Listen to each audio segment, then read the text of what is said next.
Hello students, welcome back to today's social studies class 8th, and already we have done in the last class many experiments, and we have compared the temperature of different places like Hyderabad with Panaji, that is in Goa, a place in the coastal region and in the extreme region. We have compared the temperature and we have observed. Listen students, please try to make the graph out of different places it is given in the textbook. So it will be helpful for you to know how to graph the maximum and minimum temperature of a particular place. So if you try one or two times, it will become easy for you and you can understand very well how to graph a temperature of different places. In the last classes I have shown you this. Here you can see the average monthly temperature of a Panaji. You can observe the reading average is calculated and it is placed like this, and you can also observe here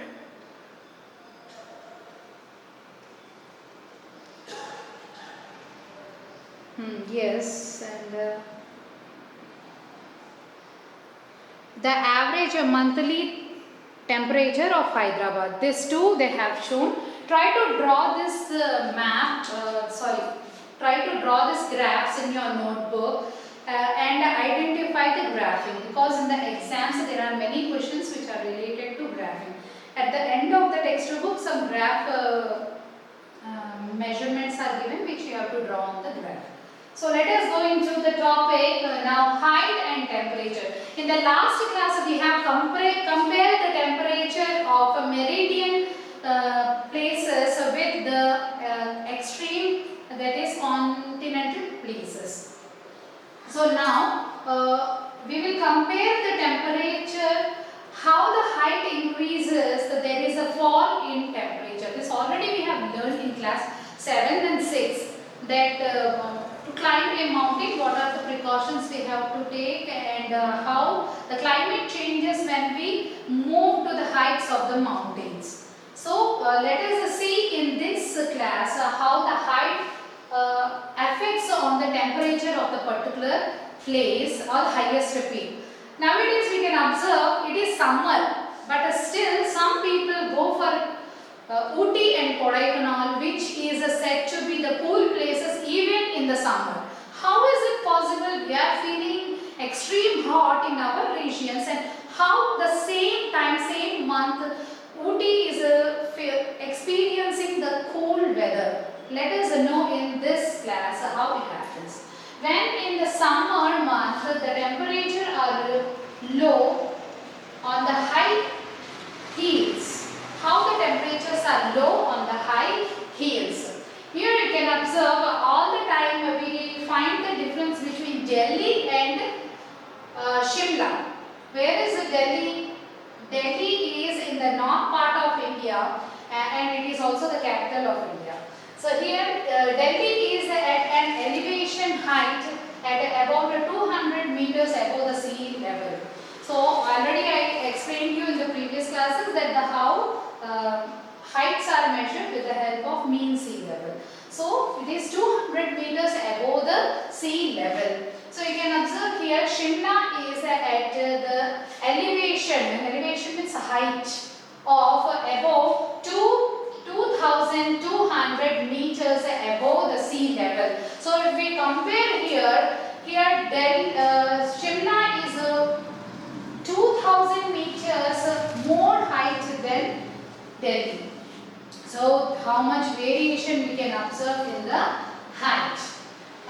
So this also impacts on the climate of, or we can say the temperatures of the two particular places. So let us compare with the help of graph. Here you can observe the two graphs. One graph showing the temperature of Delhi, New Delhi, we can see here, Delhi. Average monthly temperature of Delhi. So you can see maximum and minimum temperatures are given here. Maximum it is up to 40 and minimum it is up to 30, below 30. So this is the temperature of Delhi, average monthly temperature. Now let us see the average monthly temperature of Shimla. You can see the reading here is a high. The reading here is a high compared to the reading here of the Shimla. Here you can see the temperature doesn't exceed more than 20 or between 25. And here the minimum temperature doesn't exceed more than 15. So here we can, if we compare this two graphs, we will come to understand the temperatures of Delhi and high. So since this Delhi is in a place which is far away from the sea, and its height is only 200 meters above the sea level, so it experience the extreme hot and extreme cool temperature. Sometimes the temperature of Delhi falls less than the temperature of Shimla. So like this, even the heights shows a lot of impact on the temperature of the places.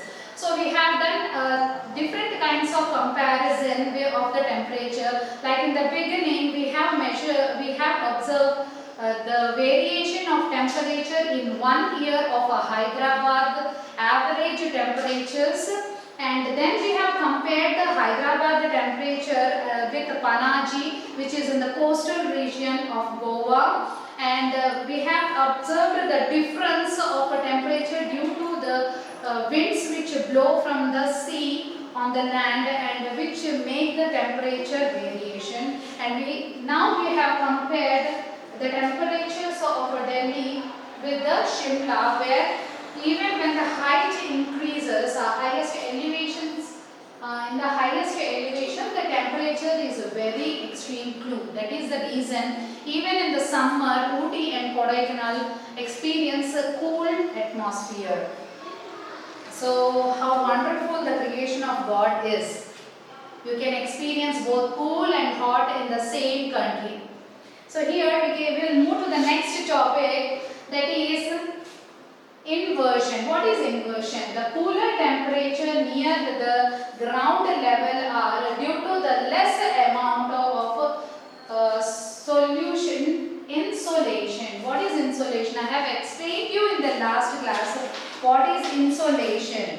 So I wrote on the board also, the solar radiation received on the surface of the earth is known as insolation. Due to the insolation, amount of insolation received due to the shorter days, even due to the shorter days where the sunlight, radiation, the sun heat is absorption is less, so we can see shorter days and excessive radiation due to the longer nights. This is known as inversion of the particular place. Okay, here we have completed with this. Now we will move to the next topic, that is the temperatures in places near and far from the equator. In the last class I have shown you one video. I have shown one video that is due to the shape of the earth, the temperature varies due to the shape. The equator receives the maximum radiation, maximum heat, sun rays from the sun, where the sunlight falls straight on the equatorial region. When compared to the northern pole and southern pole, the rays are slanting. This also results in variation in the temperature on the globe, on the earth. So here on the globe, we are going to observe three different places, and how the temperature differ due to the distance from the equator. Let us find out these three places on the globe. The first place, let us take as the Singapore. Here you can see the Singapore, it is very close to the equator. Then can you observe, if you have a world map, you can see and point out this. And the next one is Shanghai, which is in the region of China. and which is also very close to the Tropic of Cancer. And we can observe one more place which is said here is Vladivostok. Vladivostok, which comes under the Russian region. You can observe Russian country. You can observe these three places. You can observe it is very close to the frost zone or the near to the North Pole. So this is the reason that these three places receive different temperatures from the sun. You can observe here the Vladivostok, which is very close to the North Pole. Its average temperature for the year is 3.9 degrees Celsius, and where Shanghai, which is very close to the Tropic of Cancer, and it is a little bit away from the equator, it experiences 15.3 degrees centigrade average temperature Celsius average temperature from the for 1 year. And we are coming to the Singapore. As I have shown you on the globe, it is very close to the equator. Singapore's average temperature is 27.8 degrees Celsius. So it experiences the extreme hot climate compared to the Vladivostok, which is in the Russian continent. You can see. So this comparison shows us even the equatorial region and the tropical regions experience different climate if we compare with each other. So how the different aspects of Earth shows impact on the temperature we have seen in the last few classes, and also we have compared in this class. And now I ask you to take one map of world and point out these places and note down the temperature, and also draw one graph of these places and try to understand. With more activities and experiment, it becomes easy for you at the time of exams. So let us do these activities in the form of a play or a game, and you can learn more. Learning happens better in the form of activity and games. So I hope my students are going to take this as a game and going to do this in very interesting manner. See you again in the next class. Complete until then.